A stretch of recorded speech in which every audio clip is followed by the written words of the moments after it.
Iran Israel అమెరికాకి ఎదురొడ్డి నిలబడుతుంది. ఇరాన్ వైపు ఎవ్వరూ లేరు అనుకుంటాం, కానీ ఇది చాలా పెద్ద తప్పు. ఎందుకంటే ఇరాన్ కొన్ని గంటల్లోనే అమెరికా ఇజ్రాయెల్ అటాక్ని తట్టుకుని వేలాది మిసైల్స్ను ప్రయోగిస్తుంది. కానీ ఇరాన్ ఇరాన్ ఎట్టి పరిస్థితుల్లో మేము ఓడిపోనివ్వము అంటూ ఒక త్రిముఖ కూటమి ఉందండి.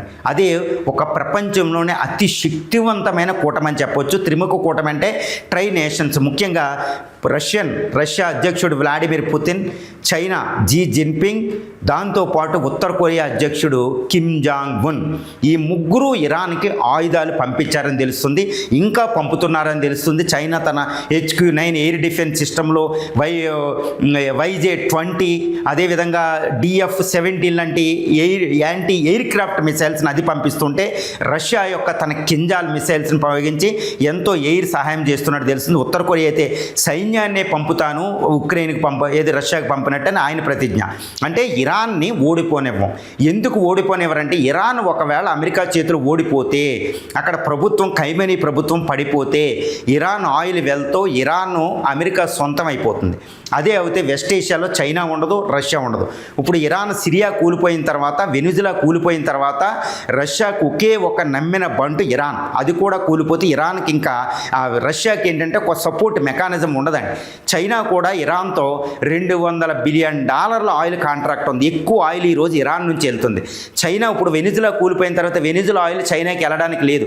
అదేవిధంగా ఇరాన్ కూడా ప్రభుత్వం చేంజ్ అవుతే, అమెరికా పప్పెట్ గవర్నమెంట్ వస్తే చైనా ఆయిల్ అంతా అమెరికా కంట్రోల్ చేస్తే చైనా చాలా ఆపదలో పడిపోద్ది. ఒకవేళ ఇరాన్ కూలిపోతే, ఇరాన్ తర్వాత ఈ బలాన్ని అంతా ఉపయోగించి అమెరికా ఏం చేస్తుందంటే తన ఎయిర్ ఫోర్స్ అంతటిని కూడా, నేవల్ ఫోర్స్ని తైవాన్ దగ్గర పెడుతుంది. అంటే చైనా అనేది చాలా నేరం అయిపోతుంది దాని స్ట్రెంగ్త్.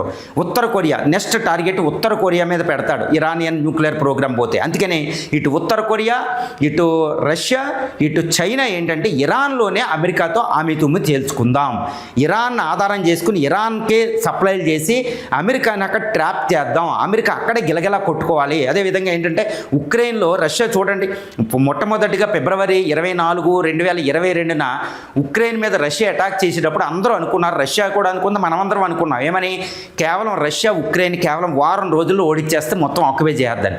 కానీ 4 సంవత్సరాలు పూర్తయింది ఫిబ్రవరి 24కి. కానీ ఉక్రెయిన్ యుద్ధం చేస్తూనే ఉంది. జెలెన్స్కీ హీరోగా ఉన్నాడు.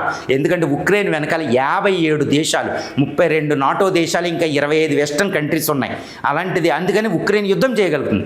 ఇప్పుడు ఇరాన్ వెనకాలే ముఖ్యంగా చైనా, రష్యా, ఉత్తర కొరియా ఇలాంటి పగే అమెరికా మీద తీర్చుకోబోతున్నాయి. రష్యా ట్రాప్ అయిపోయింది, రష్యా ఇబ్బంది పడుతుంది.